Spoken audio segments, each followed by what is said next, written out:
પ્રાર્થના અને સ્તુતિ બે અલગ અલગ છે. પ્રઅર્થ્યતે ઇતિ પ્રાર્થના,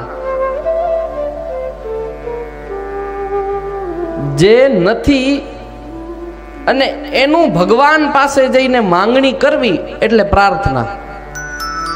આપણે બધા એ જ કરીએ, મંદિરે જઈએ, હે ભગવાન બધાનું ભલું કરજો, મારા દીકરાની સગાઈ નથી થતી, એ ક્યાંય ગોઠવી દેજો, આ હપ્તા હમણાંથી બહુ ભરાતા નથી, એનું કંઈક કરજો, ધંધો ચાલતો નથી, એનું કંઈક કરજો.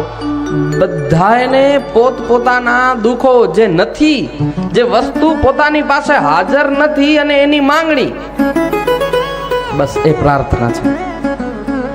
પરંતુ પ્રાર્થના નહીં, સ્તુતિ કરવાની હોય. ઠાકોરજી, આજ તો ખૂબ સુંદર મજાનું તમારું સ્વરૂપ દેખાય છે. અરે વાહ, આજના આપના વાઘા તો કેટલું સુંદર મજાનું, અને એમાંય જે આ પુષ્પની માળા પ્રભુ તમે પહેરી છે, ઓહો. ભગવાનની સ્તુતિ કરવાની હોય, તેમના નામો લેવાના હોય, તેમનું ગુણગાન કરવાનું હોય, સત્સંગ કીર્તન કરવાનું હોય.